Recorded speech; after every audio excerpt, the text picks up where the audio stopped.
Pada malam hari ini saya mengundang khususnya buat setiap kita agar setiap Sabtunya kita boleh berbagian di dalam persekutuan agar semakin dewasa iman kita. Dan pada kesempatan malam ini kita coba mengangkat tema Yesus naik terangkat ke surga yang terambil di dalam Kisah Para Rasul 1 ayat 6 sampai ayatnya yang ke-11. Kita akan baca Kisah Para Rasul 1 ayat ke-6 sampai 11. Kita akan baca bersaut-sautan. Saya genap, Bapak Ibu ganjil sampai ayatnya yang ke-11. Yesus terangkat ke surga. Maka bertanyalah mereka yang berkumpul di situ, Tuhan, maukah Engkau pada masa ini memulihkan kerajaan bagi Israel? Jawabnya, Engkau tidak perlu mengetahui masa dan waktu yang ditetapkan Bapa sendiri menurut kuasanya. Tetapi kamu akan menerima kuasa kalau Roh Kudus turun ke atas kamu, dan kamu akan menjadi saksiku di Yerusalem dan di seluruh Yudea dan Samaria dan sampai ke ujung bumi. Sesudah ia mengatakan demikian, terangkatlah ia disaksikan oleh mereka, dan awan menutupnya dari pandangan mereka. Ketika mereka sedang menatap ke langit, waktu ia naik itu, tiba-tiba berdirilah dua orang yang berpakaian putih dekat mereka. Dan berkata kepada mereka, hai orang-orang Galilea, mengapakah kamu sendiri melihat ke langit? Yesus ini yang terangkat ke surga meninggalkan kamu, akan datang kembali dengan cara yang sama seperti kamu melihat dia naik ke surga. Nah, dalam kisah ini kita bisa melihat bahwa ketika murid-muridnya terpukau, kagum ketika Yesus Kristus naik ke surga, perlahan akhirnya awan itu menutupi mereka. Mereka masih di dalam kekaguman mereka. Terus akhirnya ada dua orang berpakaian putih. Ini kita malaikat gitu ya, malaikat Tuhan ya. Jadi kalau kita lihat di dalam perjanjian lama juga kita bisa melihat bahwa bagaimana pada waktu itu Sodom dan Gomora ada dua orang yang menghampiri ke rumah Lot gitu ya. Dua orang ini adalah malaikat yang diutus Tuhan untuk misi untuk menyelamatkan Lot dan keluarganya ya. Jadi dua orang ini yang ada di dalam kisah ini pun ini adalah malaikat Tuhan yang memberikan pesan buat murid-muridnya. Nah, kalau Tuhan ya mengutus malaikatnya untuk menyampaikan pesan, maka pesan ini adalah pesan yang penting, Bapak Ibu ya. Jadi bukan sembarang pesan. Jadi ketika Tuhan mengutus malaikatnya, maka malaikat ini menyampaikan pesan daripada Tuhan, maka pesan ini adalah pesan yang penting ya. Tuhan tuh bukan ngutus orang gitu ya terus ngomong sesuatu yang gak penting gitu ya. Nah, kita lihat bahwa mungkin Bapak Ibu juga pernah mendengar gitu ya. Saya lihat dari media gitu ya. Hamba Tuhan naik ke surga balik lagi, yang diceritakan itu saya rasa apa ya, lucu-lucuan jadinya gitu loh, aneh gitu loh. Apalagi waktu masa pandemi gitu ya, ada hamba Tuhan ke surga katanya gitu ya, dia turun, dia kasih tahu mesti pedagang ini, mesti ini gitu kan. Saya nggak ngerti gitu kan. Masa iya Tuhan memberikan pesan kepada orang yang diutusnya gitu. Ini malaikat aja ya, diutus oleh Tuhan. Ini pesannya gak sembarangan. Ini, wah, di dalam masa COVID ini Tuhan kasih tahu saya diangkat ke surga, Tuhan saya balik lagi, intinya gitu ya. Kita mesti dagang ini katanya. Sekarang sektornya adalah pertanian. Wah, saya bilang ini apa-apaan gitu loh. Apa-apaan. Kalau untuk bicara lahiriah, kalau untuk bicara jasmania, kalau untuk bicara kesuksesan, nggak perlu ke surga minta konsultasinya. Nggak perlu Bapak Ibu. Sekarang orang-orang misalnya Elon Musk, apa dia naik turun surga untuk bisa menjadi miliarder misalnya? Nggak perlu dia nanya Tuhan. Tuhan nggak kasih tahu yang kayak gitu-gitu. Kita lihat ya Pak, di dalam Kisah Para Rasul 1 tadi, tapi di ayat-ayat pertama. Ayat 1 sampai ayat 3 kita akan baca kembali ya. Pada bagian ini kita akan baca bersama-sama 3 ayat saja di dalam Kisah Para Rasul 1 ayat 1 sampai 3. 1, 2, 3. Hai Theophilus, dalam bukuku yang pertama aku menulis tentang segala sesuatu yang dikerjakan dan diajarkan Yesus sampai pada hari ia terangkat, Sebelum itu ia telah memberi perintahnya oleh Roh Kudus kepada rasul-rasul yang dipilihnya. Kepada mereka ia menunjukkan dirinya setelah penderitaannya selesai. Dan dengan banyak tanda ia membuktikan bahwa ia hidup. Sebab selama 40 hari ia berulang-ulang menampakkan diri dan berbicara kepada mereka tentang kerajaan Allah. Nggak dibahas tuh. Petrus, nanti lu kalau menangkap ikan ingat lempar jala ke kanan dulu. Karena setiap kali Tuhan Yesus lempar jalamu sebelah kanan, betul? Lu jangan malam-malam lagi, siang hari lu beriman itu ada ikan. Nggak bicara itu Bapak Ibu. Nggak bicara bagaimana nih, gua kasih tahu, lu kan pernah kan berjalan di atas air, ya kan? Gua kasih tahu nih triknya. Nggak bicara itu. Nggak bicara bagaimana numpakin tangan ke orang terus sembuh gitu loh. Apa yang harus didoakan, doanya seperti apa supaya mujizat itu keluar atau nyata dan sebagainya. Tidak diajarkan itu Bapak Ibu. Tidak ditekankan mengenai hal-hal yang sifat lahiriah atau jasmania. Tidak. Ini kumpul semuanya. Kalian tahu pada waktu itu memberi makan 5.000 orang? Nah, ini doa yang saya doakan di hadapan Tuhan Allah Bapa. Nanti kamu pecahkan semua kecukupan. Kayak kamu jualan roti aja sama ikan. Nggak perlu modal. Nangkep ikan, gelap, doa, banyak tuh. Nggak habis-habis. Lebih nanti. Nggak bicara itu Tuhan Yesus. Bicara tentang kerajaan surga. Bicara mengenai kerajaan Allah yang sesungguhnya. Bukan bicara mengenai yang ada di sini. Tadi kita baca di dalam Kisah Para Rasul di awal tadi yang ayat-ayat 6 gitu ya. Maukah engkau memulihkan kerajaan? Mereka juga masih berpikir mengenai yang di bumi ini.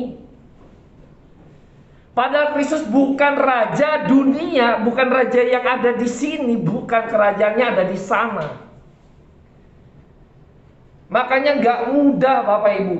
Bagaimana ketika Yesus harus mengajar, maka ketika dia naik terangkat ke surga ini sebagai satu pembuktian beberapa hal yang nanti kita akan telusur. Kenapa Yesus Kristus harus naik ke surga, harus terangkat ke surga?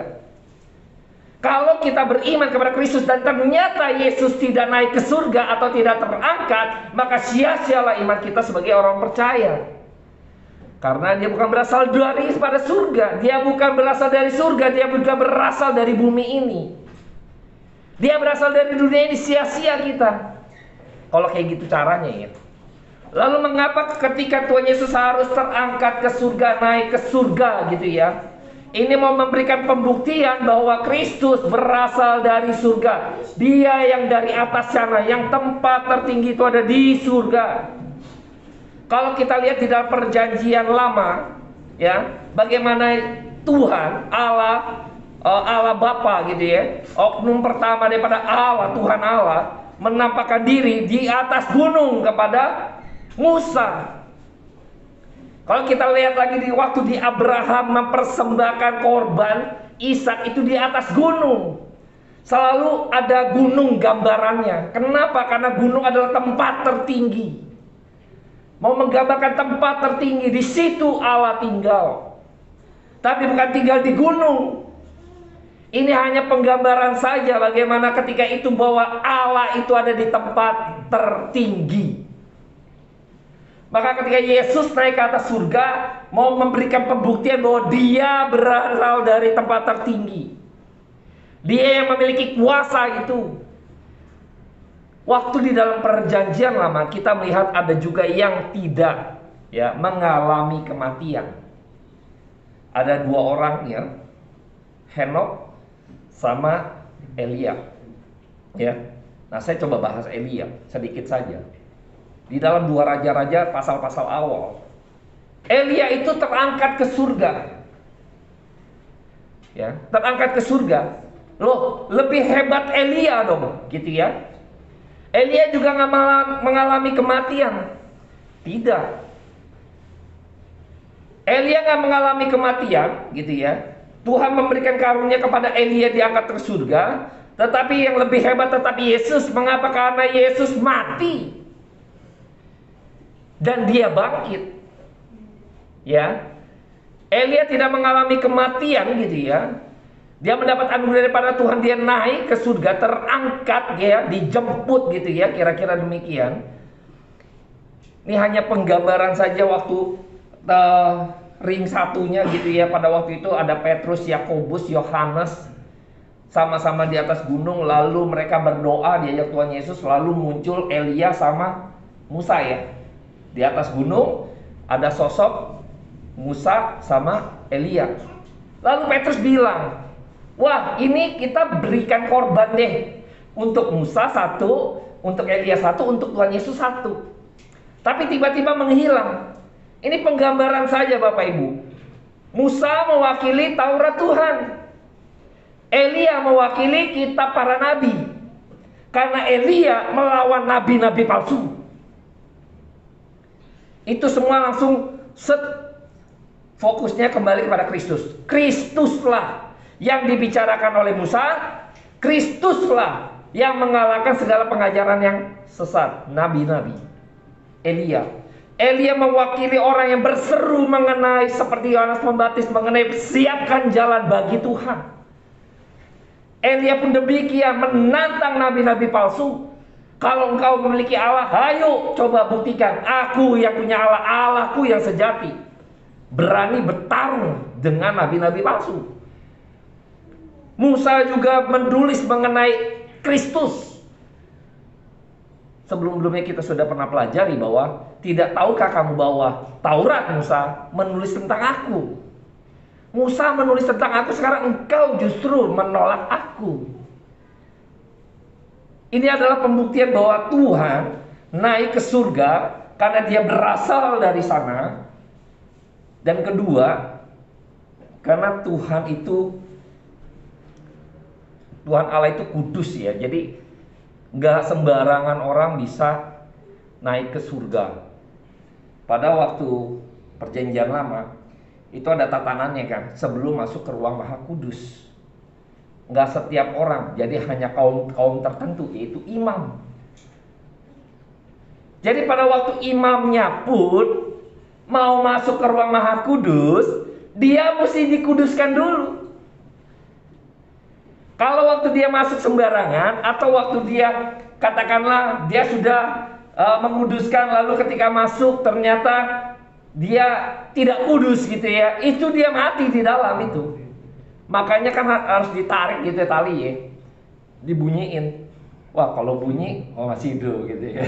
Kalau ada perlawanan, berarti masih hidup kan gitu ya. Tapi kalau tidak ada perlawanan, digerek. Karena waktu gotongnya kan gak mungkin orang sembarangan masuk toh. Bayangkan sampai segitunya.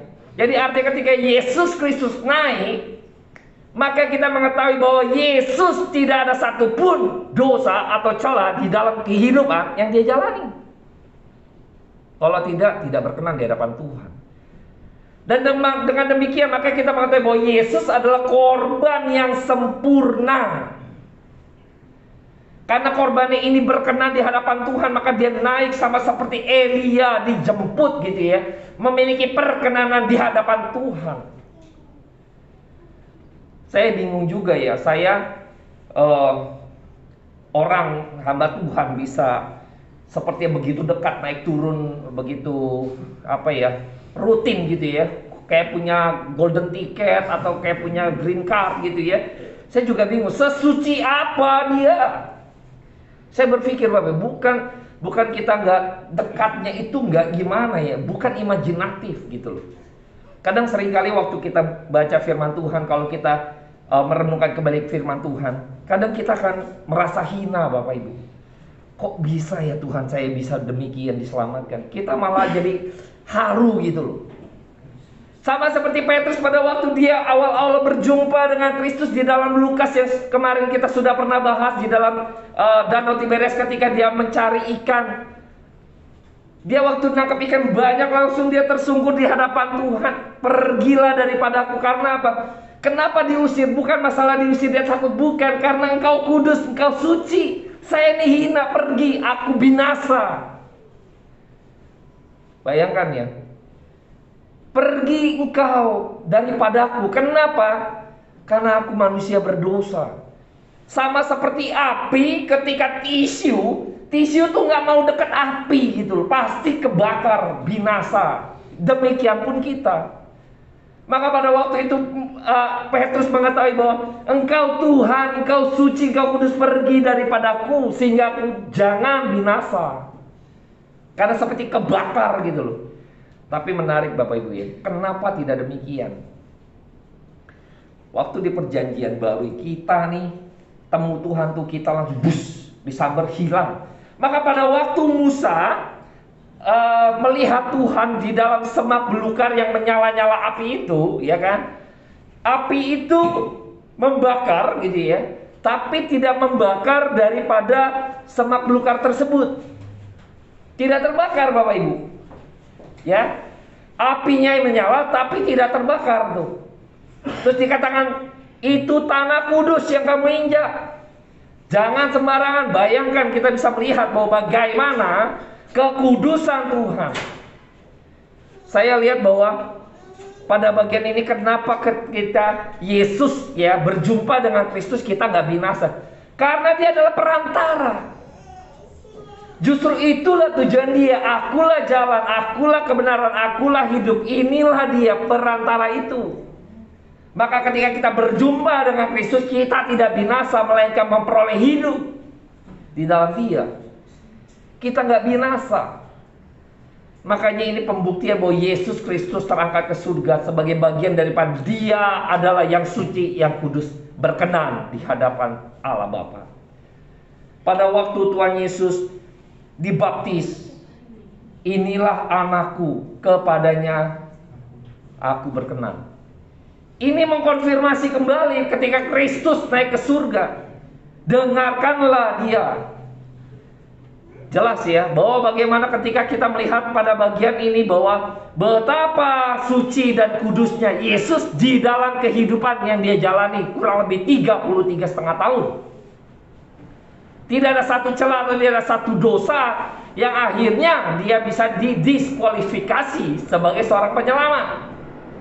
Kalau ada, maka Kristus didiskualifikasi untuk menjadi seorang penyelamat. Tidak bisa. Karena ternyata korbannya pun tidak sempurna. Sama seperti bangsa Israel, orang-orang Yahudi datang ke bait Allah mempersembahkan korban, ketika para imam melihat bahwa ini korban tidak berkenan, disuruh ganti. Karena korbannya tidak berkenan. Bayangkan ya. Yang berikutnya adalah ketika Yesus naik ke surga. Kita coba lihat di dalam Yohanes 14. Kristus pernah berbicara kepada murid-muridnya, mengajar kepada murid-muridnya hal-hal yang luar biasa gitu ya. Pada waktu itu Yudas tidak masuk di dalam kelompok murid-muridnya, yang dimana Yudas diusir tanda petik gitu ya di perjamuan terakhir itu ya. Pengajaran-pengajaran yang akhirnya yang tidak didengar oleh Yudas. Coba kita lihat di dalam Yohanes 14 ayat pertama sampai ayat ketiga saja. Yohanes 14 ayat 1 sampai 3. Kita baca bersama-sama. Rumah Bapa ya. 1, 2, 3. Janganlah gelisah hatimu, percayalah kepada Allah, percayalah juga kepadaku. Di rumah Bapakku banyak tempat tinggal. Jika tidak demikian, tentu aku mengatakannya kepadamu. Sebab aku pergi ke situ untuk menyediakan tempat bagimu. Dan apabila aku telah pergi ke situ dan telah menyediakan tempat bagimu, aku akan datang kembali dan membawa kamu ke tempatku, supaya di tempat di mana aku berada, kamu pun berada. Wah, luar biasa ya. Tuhan menyediakan tempat bagi kita. Bayangkan. Nggak selesai dia waktu Yesus Kristus naik ke surga, terangkat ke surga, dia menyediakan tempat bagi kita. Pada waktu di masa ini, di saat itu gitu ya, di saat dimana Yesus Kristus ada di tengah-tengah mereka, di tengah-tengah dunia secara lahiriah, secara jasmania, dia memelihara murid-muridnya, rasul-rasulnya dipelihara begitu rupa. Nggak cuma di sini gitu loh. Dia naik ke surga, dia siapkan, you belum datang dia udah siapkan, tanda petik gitu ya, benar gak? Tuhan siapkan, bayangkan future. Enggak saat ini saja, betapa apa ya, Tuhan kita, Allah kita itu memikirkan sampai ke ujung gitu loh. Sampai ke ujung. Kemarin menarik gitu ya. Kita sharing di Komsel, Pak Agus berbicara bahwa kalau dalam kesulitan, kalau kita dalam hidup ini kesulitan gitu ya, karena kita belum di ujung, karena ujungnya kan baik ya, jadi kita tuh belum di ujung, kan ujungnya baik gitu kan, segala sesuatu Tuhan berikan untuk setiap kita gitu kan, rancangan Dia damai sejahtera dan sebagainya. Kalau kita mengalami karena belum di ujung katanya, wah ini perkataan menarik ya, menarik loh. Kesulitan yang ada di dalam kehidupan kita, kita belum melihat ujungnya gitu loh. Maka kita lihat aduh capek gitu ya, misalnya anak-anak, saya jadi ingat ya ketika ngajar gitu ya, aduh tugas berat katanya sekolah gitu kan segala macam. Tapi kalau di ujungnya dia tahu, aduh iya ya, enak ya jadi orang pintar, nggak enak ya jadi orang bodoh kan gitu ya. Teman saya ketemu reunian kecil ya, ketemu udah lama, orang ugal-ugal, dia bilang nyesel loh. Nyesel waktu sekolah gitu ya, nggak beres gitu loh. Nyesel banget. Kita kadang mikir gitu ya, pada waktu kita nggak tahu ujungnya gitu ya. Tapi kalau kita tahu ujungnya, maka ada satu kegirangan tersendiri. Saya melihat bahwa pada waktu di dalam Alkitab juga jelaskan pada waktu orang ibu calon seorang ibu gitu, perempuan melahirkan, dia berat sekali dalam kandungan, tapi ketika lahir anak gitu ya, itu semuanya kayaknya hilang gitu loh. Capeknya nggak ini lagi ngelihat suara anaknya oe gitu kan keluar, kegirangan pun nggak dirasa sakitnya, bayangkan.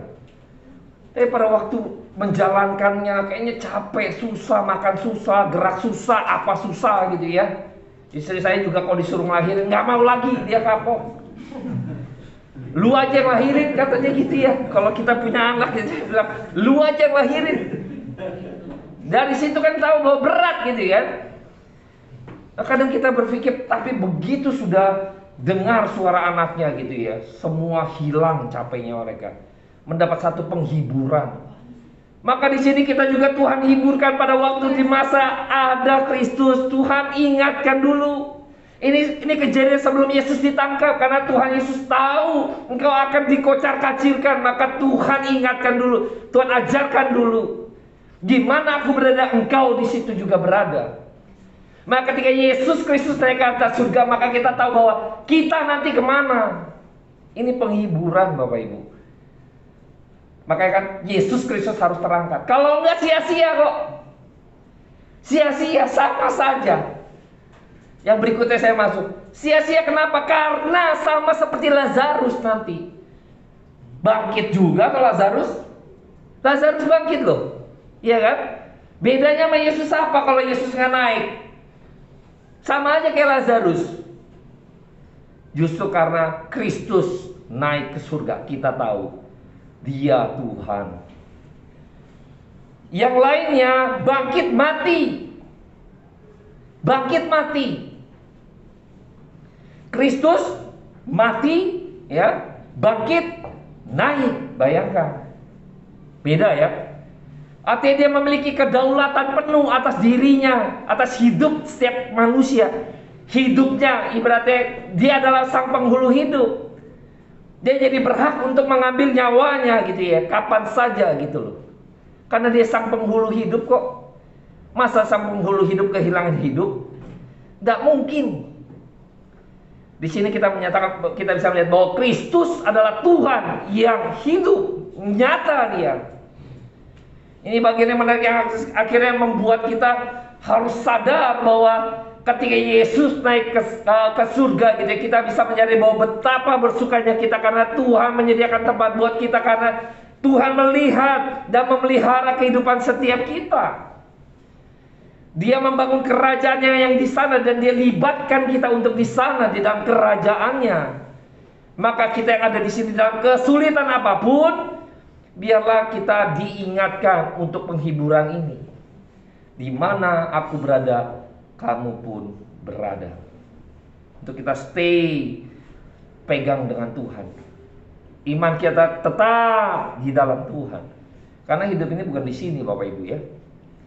Kalau kita nanti di sini fana Bapak Ibu ya. Fana. Yang berikutnya ada ketika Tuhan Yesus naik ke surga, maka dia bilang menjanjikan penghiburan. Di dalam Yohanes 14 di bagian bawahnya, di situ Yesus menjanjikan penghiburan. Saya akan petik saja gitu ya. Kita akan kutip ayat 25 sampai 26 saja. Yohanes 14 ayat 25 dan 26. Kita akan baca bersama-sama lagi. Oke. 1, 2, 3. Semuanya ini itu kukatakan kepadamu selagi aku berada bersama-sama dengan kamu. Tetapi penghibur, yaitu Roh Kudus yang akan diutus oleh Bapa dalam namaku, dialah yang akan mengajarkan segala sesuatu kepadamu dan akan mengingatkan kamu akan semua yang telah kukatakan kepadamu. Di dalam tadi yang Lukas menulis kisah para rasul kepada Theophilus gitu ya, bahwa di dalam selama 40 hari dia menampakkan diri berbicara mengenai kerajaan Allah. Nah pada waktu Tuhan Yesus naik, dia utus Roh Kudus supaya mengajarkan setiap kita, sehingga iman kita boleh dibangun mengingat perkataan Tuhan. Enggak gampang Bapak Ibu untuk mengenal Tuhan di dalam dunia yang sementara kita ini. Makanya Alkitab sekalipun dihajar untuk tanda petik dimusnahkan, tidak akan pernah mungkin Bapak Ibu. Nggak akan pernah mungkin. Orang coba membatasi bagaimana ketika firman ini disiarkan gitu ya. Di Cina gitu ya, Pak Pendeta Stephen Tong sering cerita gitu ya, bagaimana pergerakan gereja di Cina itu sulit sekali gitu ya. Pemerintahan juga membentengi gitu ya, supaya tidak bisa masuk gitu ya Injil gitu ya, tidak bisa masuk merajalela, kekristenan dibungkam begitu luas supaya tidak berkembang. Tapi nyatanya justru orang-orang Kristen di Cina gitu ya, militansinya kuat sekali Bapak Ibu. Gila itu. Makanya saya bilang radikalnya, maksudnya radikal ini orang yang punya semangat, gairah, kerinduannya itu besar sekali. Nggak bisa nyerah pemerintah, nggak bisa. Apalagi zaman gadget begini, internet mau ngeblok, bagaimana? Nggak bisa. Akhirnya tersebar luas. Makanya saya lihat bahwa dunia mencoba dengan segala pemerintahan yang hebat gitu ya. Dia pikir bisa membungkam Injil, dia pikir bisa mematikan firman. Itu salah. Siapa kita melawan yang tak terbatas? Manusia terbatas ingin melawan yang tak terbatas. Ini bukan hanya sekedar kertas yang tulisannya ada di atas kertas saja. Bukan ini. Bukan ini. Kalau ini bisa saja engkau tutup aja percetakannya, tidak. Ya udah selesai, nggak dicetak lagi, selesai. Tidak, pengajaran terus diajarkan. Kalau misalnya tidak ada Alkitab sekalipun, saya percaya pekerjaan Roh Kudus tidak pernah dibatasi oleh kertas seperti ini Bapak Ibu. Tidak bisa. Roh Kudus akan memberikan ilham. Coba kalau kita balik lagi ke dalam perjanjian lama, bagaimana di dalam perjanjian lama para rasul, para nabi gitu ya, bisa mengingat pengajaran. Belum ada dokumentasi, belum ada Facebook, belum bisa diupload ke YouTube. Bagaimana mungkin masa jejak waktu yang jauh Musa menulis 5 kitab awal Kejadian mengenai Adam? Bayangkan penciptaan. Siapa yang mampu memberikan satu imajinasi, iluminasi, pencerahan untuk menulis kitab yang dimana Musa tidak ada di dalamnya? Nggak kehabisan, kita nggak bisa mencelai, kita nggak bisa bakalan mencerna ini dengan logika kita yang terbatas. Tapi disinilah saya melihat bahwa Roh Kudus memiliki peranan yang penting. Maka Tuhan nanti akan utus supaya mengingat setiap perkataan Tuhan, sehingga iman kita dikuatkan. Iman kita boleh tetap strong di hadapan Tuhan. Saya berharap kita harus makin sadar bahwa di dalam kehidupan kita yang banyak dengan himpitan Bapak Ibu ya, nggak gampang jadi orang percaya gitu ya. Tapi di sini penghiburan yang Tuhan berikan, yaitu pekerjaan Roh Kudus. Maka Tuhan gak bilang penghiburan nanti kalau kamu gitu ya susah miskin, nanti ntar saya kirim donatur. Bukan penghiburan demikian. Ntar kamu kalau lagi butuh apa, nanti saya kirim nih gitu kan, gak ada pekerjaan, ntar saya kirim bos-bos untuk kasih kamu kerjaan. Enggak demikian. Tuhan gak bilang janjikan itu, tapi mengingat perkataan Tuhan. Karena Tuhan selalu mengincar kepada jiwa yang bersifat kekal, yaitu Anda dan saya. Ada unsur yang sifatnya kekal, yaitu yang tidak kelihatan. Jiwa kita di hadapan Tuhan, iman kita di hadapan Tuhan. Apakah kita mengenal sang kekekalan? Kalau jiwa kita mengenal sang kekekalan, that's it. Di mana kamu berada, di situ aku berada. Tapi celakalah engkau kalau jiwamu tidak mengenal Allah yang benar. Jiwamu tidak mengenal Allah yang sejati. Maka Allah yang sejati ada di mana? Kamu tidak ada di sana. Celaka kita. Percuma. Kenal Yesus yang mana, Bapak Ibu? Ngeri, Bapak Ibu. Kalau orang yang bolak-balik tahu dengar Tuhan, kerajaan Allah, datang ke surga lalu turun ke bawah gitu ya, dia nggak kenal Tuhan, terus banyak orang berbondong-bondong percaya kepada orang tersebut gitu ya, waduh, kacau Bapak Ibu. Semua entah di dalam agama-agama lain pun gitu ya, ada juga pengajar-pengajar sesat, ada. Celakalah kalau pengajar-pengajar itu mengajarkan sesuatu yang bertolakan dengan Alkitab, yang selalu menekankan kepada hal-hal lahiriah, hal-hal jasmania. Apalagi kalau dikaitkan, misalnya engkau perpuluhan, berani kan the power of sedekah misalnya, the power of perpuluhan misalnya. Ayo engkau berani, ayo beriman, ayo serahkan iman kamu, jaguar-jaguar gitu kan. Maunya aja gitu kan. Itu udah ketahuan sesuatu yang akhirnya kita bisa tahu penyimpangan terjadi. Karena orang ingin disegarkan hal-hal yang demikian. Tapi Alkitab mengatakan bahwa pekerjaan Roh Kudus itu mengingatkan, ini penghiburan loh. Ya, roh penghiburan. Tuhan Yesus menjanjikan penghibur. Mengapa penghibur ini dikaitkan dengan mengingat kamu akan semua yang telah kukatakan kepadamu? Mengapa penghiburan dengan kata mengingat perkataan Tuhan? Karena perkataan Tuhan bersifat kekal, Bapak Ibu. Yang bersifat kekal ini yang Tuhan ingatkan gitu loh.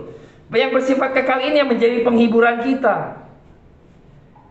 Tapi banyak daripada orang manusia-manusia gitu yang ingin sekali, yang bukan kesegaran jiwa tapi kesegaran jasmania. Maka heran, ingin sekali gitu ya. The power of positive thinking itu juga bahaya Bapak Ibu ya. The power of positive thinking.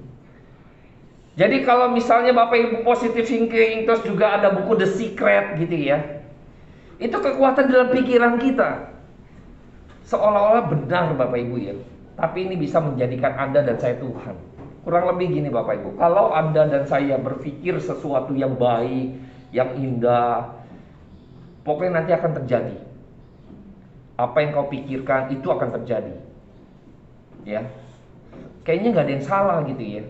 Memotivasi diri kita supaya kita tidak melihat sesuatu yang negatif. Benar.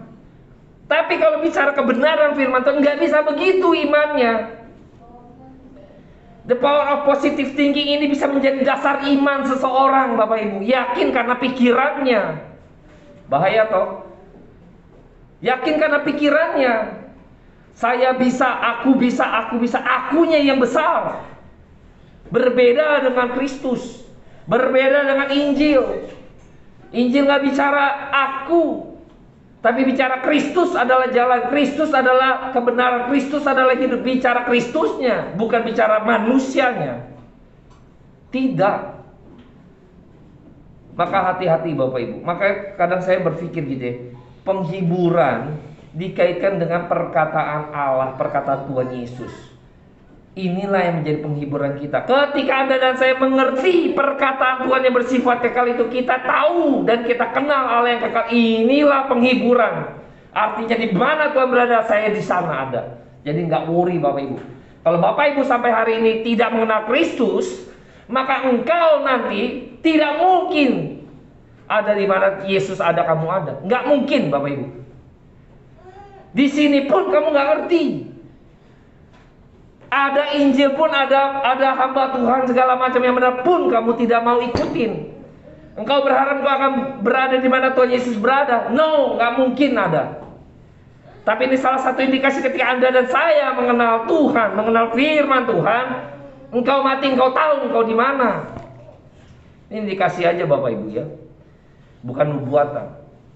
Tapi ini jelas. Di mana aku berada, kamu berada. Nggak mungkin kalau engkau salah mengenal, engkau salah ruangan.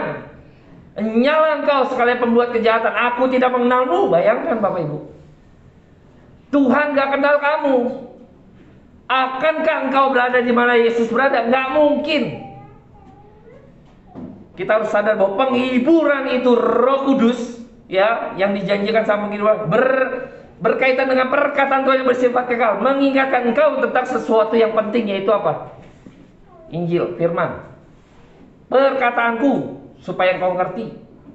Hari ini kalau Bapak Ibu dan saya ngerti firman, ini kita sudah mengecap, ya, mengecap kekekalan. Ini rahasia Bapak Ibu ya. Kita di dalam kesementaraan bisa kenal Tuhan, itu kita sedang mengecap, menikmati surga tanda petik. Bukan menikmati surga, wah ini urapan nih, ini dari surga gitu ya. Yuk bawa, bagi-bagi semua. Bukan itu. Bukan itu Bapak Ibu. Kita akan coba kutip di dalam Yohanes 17 gitu ya. Ayat yang ketiga kita akan baca bersama-sama. Yohanes 17 ayat yang ketiga. Oke. Yohanes 17 ayat yang ketiga. 1, 2, 3. Inilah hidup yang kekal itu, yaitu bahwa mereka mengenal Engkau satu-satunya Allah yang besar, benar, dan mengenal Yesus Kristus yang telah Engkau utus. Nah ya, lihat ya. Inilah hidup yang kekal itu. Kita di dalam kesementaraan, ketika Anda dan saya mengenal Yesus, mengenal Dia, maka kita sedang mengecap kekekalan. Itulah hidup yang kekal, Bapak Ibu. Maka terkait dengan penghibur tadi, mengingatkan setiap perkataan Allah, perkataan Tuhan Yesus. Inilah hidup yang kekal. Kita di ruangan ini, di lantai 5, bisa mengecap surga, tanda petik gitu ya. Karena apa? Kenal firman. Bukan saya bagi-bagi nasi uduk misalnya, bukan bagi-bagi roti gitu ya, roti dan ikan, nggak ada ikannya gitu ya. Bukan bagi-bagi makanan, bukan. Nanti ada nasi bakar misalnya dibakar, nggak kebakar gitu ya. Kan nggak gitu. Bukan keajaiban-keajaiban, bukan seperti itu. Tetapi ketika Anda dan saya sekarang paham kenapa Yesus naik ke surga, ngerti gak? Anda dan saya kembali diingatkan, kita disadarkan gitu loh. Kita jadi digairahkan mau belajar firman Tuhan. Itulah menikmati kekekalan dalam kehidupan yang sementara kita ini. Apapun kehidupan kita, yang sesulit apapun. Belum tentu orang-orang yang mungkin secara jasmani ya, secara lahir ya, dia hidup dalam kemewahan dan kemapanan, tapi belum tentu mereka mengicipi hidup yang kekal itu seperti Anda dan saya cicipi malam hari ini. Belum tentu Bapak Ibu. Percuma Bapak Ibu. Tuhan bilang, kumpulkan harta di surga. Di sini ngangat dan karat. Tuhan selalu bilang juga mengkaitkan dengan mamon. Di mana hatimu berada, disitulah hartamu berada. Di mana hartamu berada, disitulah hatimu berada. Ya kan, selalu dikaitkan tuh. Kalau Anda dan saya kita sudah luangkan waktu ini gitu ya, yang belum tentu orang di luar sana dengan segala kehebatan mereka, dengan segala kekayaan mereka, itu mereka menikmati hidup yang kekal tadi yang kita cicipi malam hari ini, yaitu mengenal Dia di dalam kebenarannya. Sebagai penutup Bapak Ibu tahu Elon Musk ya, orang kaya ya, Tesla ya. Jadi Bapak Jokowi belakangan ini ketemu dengan beliau supaya mau investasi. Tapi saya mau ambil di sisi rohaninya. Elon Musk itu tanda petik ya, seperti melawan Tuhan Bapak Ibu. Bayangkan, dengan segala kemewahannya, kekayaannya, kepopulerannya. Bayangkan, nggak bisa nyicipin loh, menantang Tuhan. Tapi kita nggak tahu, belum sampai akhir toh dalam hidupnya kan. Tapi untuk sampai saat ini gitu, saya lihat statement-statementnya berani sekali Bapak Ibu, menantang Tuhan. Bayangkan ya, sekaya apapun orangnya, ketika dia tidak mengenal Tuhan, bahkan memberontak, bahkan melawan atau menantang Tuhan, sesungguhnya dalam kesementaraan dia tidak pernah menyicipi hidup yang kekal. Maka sesungguhnya hidup yang dihidupi oleh manusia-manusia yang menentang Tuhan atau tidak mengenal Allah, sesungguhnya mereka adalah mayat hidup Bapak Ibu. Mereka seperti mayat hidup, seperti zombie saja. Ada raga tapi tidak hidup. Karena tidak apa? Jiwanya itu mati. Jiwanya binasa Bapak Ibu. Nah, saya melihat bahwa malam hari ini ada satu kemewahan yang kita bisa dapatkan, bahwa sesungguhnya pada waktu Yesus Kristus naik terangkat ke surga, itu juga pembuktian bagaimana ketika dari proses kelahiran Kristus, bintang terang, orang-orang Majus mengikuti bintang terang, lihat terang seperti GPS Bapak Ibu, seperti Sherlock. Kalau kita sekarang bener gak? Oh Sherlock dong, amunya di mana gitu kan, saya kirim, titiknya ada. Bintang terang, ngikutin. Lihat dari atas sampai satu titik, terang itu tunjuk ke bawah. Itu sama seperti Kristus dari atas turun ke bawah. Mungkin ini gambarannya tidak tahu bisa dilihat Bapak Ibu, tapi dia dari atas turun ke bawah. Dari proses kelahirannya, ketika para anak perawan Maria harus mengandung gitu ya, Yesus ini laki-laki. Perempuan itu kromosomnya X sama X, cowok X dan Y. Sedangkan perempuan itu X sama X. Waktu dia tidak ada prianya, harusnya dia perempuan. Gak mungkin laki-laki, karena kromosomnya X sama X. Saya mau ditantang, Tuhan buktikan terbalik. You gak bisa tantang, X sama X gak mungkin hadir Y. Yesus laki-laki. Di situ kita bisa melihat bahwa dunia mau nantang pun ya, Tuhan sudah blok semuanya. Blok semuanya. Sampai kita lihat peristiwa bagaimana Tuhan Yesus gitu ya, jalankan hidup segala macam. Dia yang adil, diadili dengan ketidakadilan. Dia yang tak berdosa. Alkitab mencatat seluruhnya. Pilatus tidak menemukan kesalahannya. People power yang pada waktu itu salibkan dia. Padahal Pilatus pun sudah ngomong sebagai perwakilan daripada militer, toh, sebagai hakim ya kan pada waktu itu. Tidak ditemukan kesalahan untuk dia dihukum mati. Tapi akhirnya apa? People power. Manusia berdosa, tidak mengenal Allah, dia binasa. Justru manusia ini, kita ini nih, nggak tahu yang benar Bapak Ibu. Nggak tahu yang benar. Pilatus tahu pun nggak bisa berbuat banyak toh.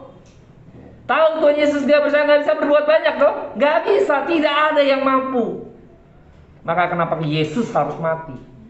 Di sini kita melihat bahwa kesucian dari Yesus naik, rangkaian yang menarik, indah. Sungguh Tuhan kita ini, di mana dia berada, Tuhan siapkan supaya kita juga ada di mana dia berada. Kalau hari ini kita berada di sini, kita kenal dia, ini indikasi Bapak Ibu.